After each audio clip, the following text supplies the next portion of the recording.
All right, so lesson 11.1 is on direct and inverse variation. We are actually quite familiar with direct variation, but inverse variation, the graph looks different and the way that x and y are related looks different. So direct variation is y equals k times x. Okay, so it's a linear function. K is the slope, and the y-intercept is 0. Right? So if we draw a line on a graph, we could either have a positive slope or we could have a negative slope, but our y-intercept will always be 0. So if we draw a positive slope, it'll look like that. And if we draw a negative slope, it'll look like that, but it goes through the origin, so there we go.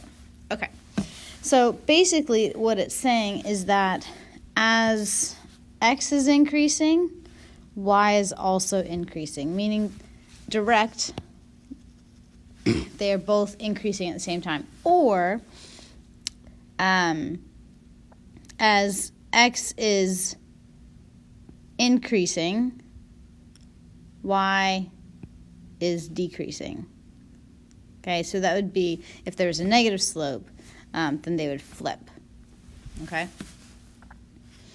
All right, now, inverse variation has a different style of equation. So instead of it being y equals k times x, it's y equals k divided by x. Okay, so we are now dividing by x instead of multiplying.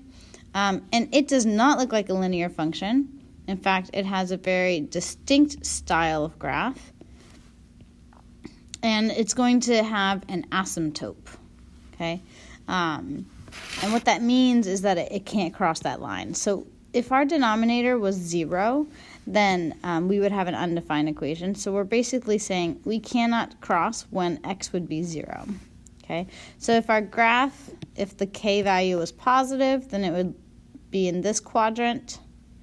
And it has this kind of curve to it. It gets really close to our x equals 0 line, but it cannot actually cross that line.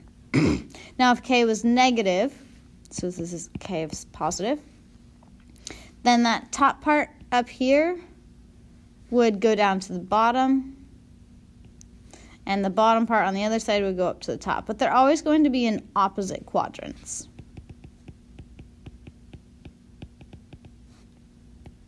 Unless you change the function. So now sometimes it's easier to determine, let's say we're given a table of values, all right? And so we have x and y, and we can say we've got 1 to 5, 2 to 10,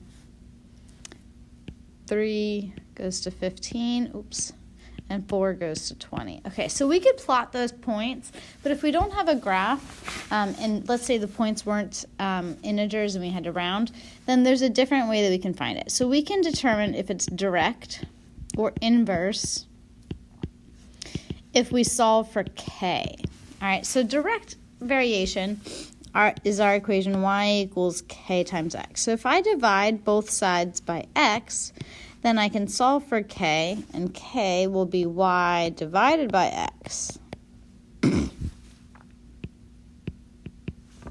So y divided by x would be for direct, and if we solve for k over here, then I would multiply both sides by x, and I would get xy is k.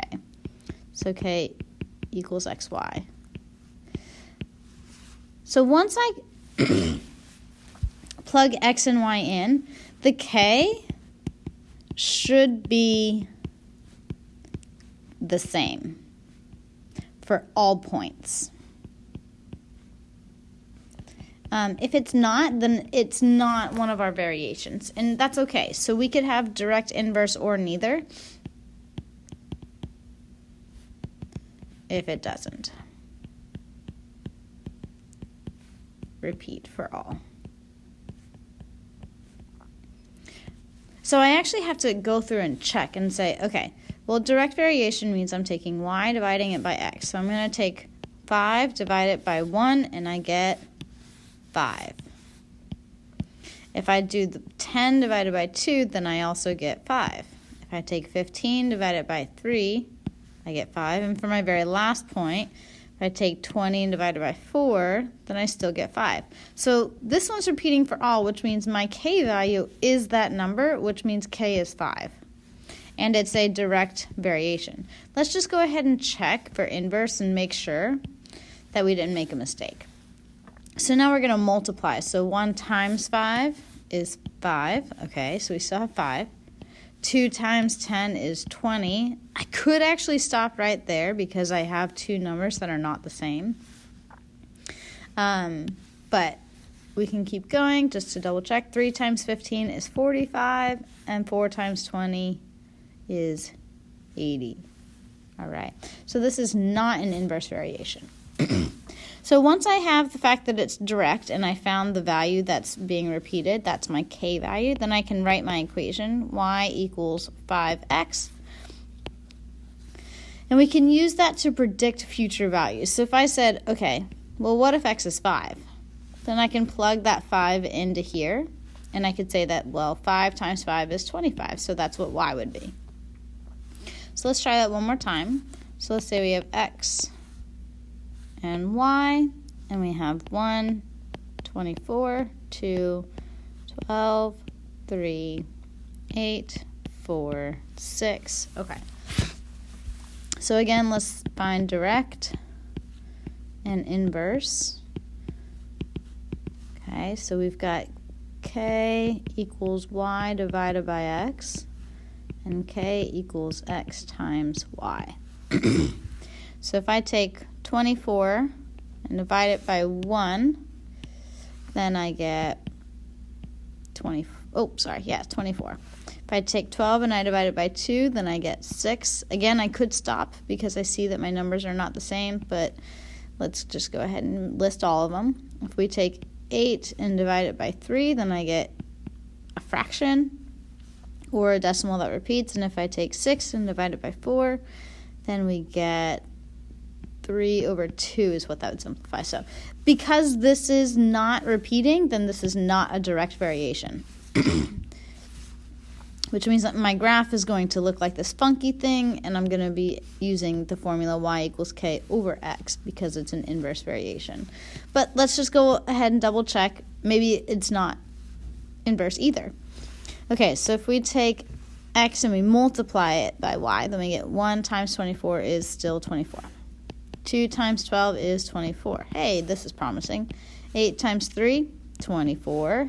Check the last one because we have to match all of them, and we get 24. Great. So this is an inverse variation, which means that y equals k over x. My k value is 24 because that's the value that's repeating, so my equation would be y equals 24 divided by x. So again, if I wanted to plug in one more point and say, well, what if x is 5? Then we plug in 5 for x right here, and we would get that y is 24 over 5. I can leave it as a fraction, or I can leave it as a decimal. That's it for today. Let me know if you have questions when you tackle your homework.